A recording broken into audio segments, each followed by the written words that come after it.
पाकिस्तान और भारत के दरमियान कशीदगी के तनाजुर में सिंध-तास मुआहिदा एक बार फिर ज़ेर बहस है।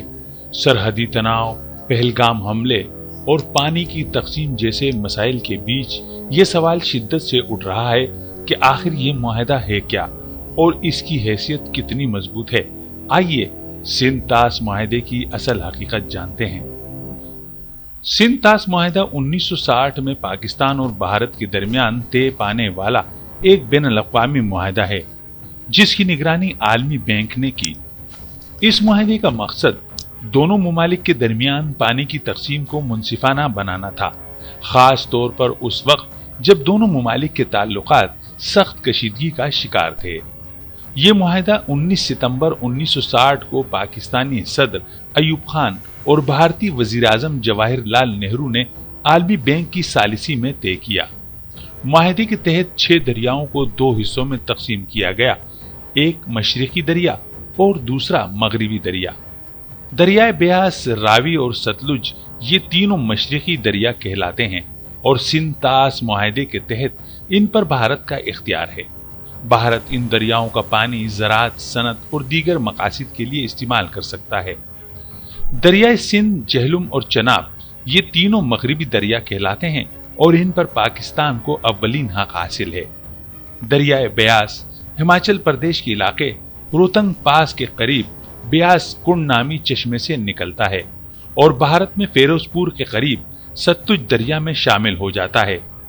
ये दरिया मुकम्मल तौर पर भारत में बहता है और पाकिस्तान में दाखिल नहीं होता। दरियाए रावी हिमाचल प्रदेश से निकलता है और भारत की सरहद उबूर करता हुआ नारोवाल और लाहौर के दरमियान से बहते हुए चनाब दरिया में शामिल होता है। दरियाए सतलुज का मंबा तिब्बत के इलाके में वाक़े रिकास ताल के करीब है, जो कैलाश पहाड़ी सिलसिले के करीब वाक़े है। भारतीय पंजाब के जिला फिरोजपुर के इलाके हुसैनी वाला के मकाम से फिर पाकिस्तान के इलाके कसूर से होता हुआ ये दरिया पंजनत के मकाम पर दीगर दरियाओं से मिलता है। दरियाए सिंध चीन के इलाके तिब्बत में सेनाकाबा से निकलता है और हिमालय पहाड़ों को उबूर करता हुआ भारत के लद्दाख के इलाके से होकर पाकिस्तान में दाखिल होता है और गिलगित बल्तिस्तान, खैबर पख्तूनख्वा, फिर पंजाब और सिंध से होता हुआ बहराए अरब में जा गिरता है। दरियाए झेलम मकबूजा कश्मीर के जिला अनंतनाग के इलाके वीरनाग चश्मे से निकलता है। श्रीनगर, वादी कश्मीर, मंगला और पंजाब में दरियाए चनाब में शामिल होता है। दरियाए चनाब 2 बड़े दरियाओं के मिलाप से बनता है। चंदर और भागा ये दोनों दरिया हिमाचल प्रदेश में वाक़े हैं और आपस में मिलकर तुंद तेज हो जाते हैं। ये दरिया हिमाचल प्रदेश, जम्मू, पंजाब से होते हुए दरियाए सिंध में शामिल हो जाते हैं। ब्यास, रावी और सतलुज भारत से निकलते हैं और पाकिस्तान के पंजाब में दाखिल होकर 5 दरियाओं में शामिल हो जाते हैं। 1960 के सिंध-तास मुआहिदे के तहत कानूनी तौर पर इन दरियाओं का मुकम्मल कंट्रोल भारत को दे दिया गया। मुआहिदे के तहत सिंध, झेलम और चनाब ये 3 मगरिबी दरिया मुकम्मल तौर पर पाकिस्तान के लिए मख्तस किए गए हैं। भारत इन दरियाओं पर सिर्फ महदूद मिकदार में पानी जखीरा ये इस्तेमाल कर सकता है, वो भी सिर्फ गैर ज़री मकासिद के लिए। भारत को मगरिबी दरियाओं पर कोई ऐसा मंसूबा बनाने की इजाजत नहीं जो पानी के बहाव को रोक दे या पाकिस्तान के हिस्से को मुतासिर करे। सिर्फ गैर जखीरा तौर पर पन बिजली के लिए भारत को इजाजत है, वो भी मखसूस शराइत के साथ।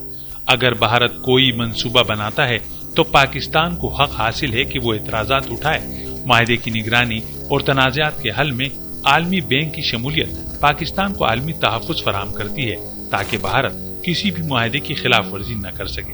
मुआहिदे के तहत भारत को पाबंद किया गया है कि वो कोई भी आबी मंसूबा शुरू करने से पहले तफसीली मालूमात पाकिस्तान को दे और इसकी मंजूरी हासिल करे, खुसूसन अगर वो मगरिबी दरियाओं से मुताल्लिक हो। सिंध-तास मुआहिदा आलमी सतह पर एक ऐसा मुआहिदा माना जाता है जिसमें पाकिस्तान को 3 बड़े दरियाओं पर मुकम्मल कंट्रोल दिया गया है। अगरचे वक्तन फवक्तन भारत की तरफ से बाज मुआहिदा खिलाफ मंसूबे बने, लेकिन कानूनी तौर पर ये शिकें पाकिस्तान को आलमी सतह पर मजबूत मौक़िफ़ फराहम करती हैं। मुआहिदे के तहत किसी भी सालिस को यकतरफा तौर पर मुआहिदा मनसूख करने की इजाजत नहीं। आलमी बैंक इस मुआहिदे का जामिन है کہ اگر کوئی تنازع پیدا ہو تو پہلے مذاکرات، پھر ثالثی اور آخر میں بین الاقوامی عدالت تک معاملہ جا سکتا ہے۔ باوجود دونوں ملکوں کے تناؤ کے اب تک یہ معاہدہ اپنی نوعیت کا کامیاب ترین ماڈل سمجھا جاتا رہا ہے۔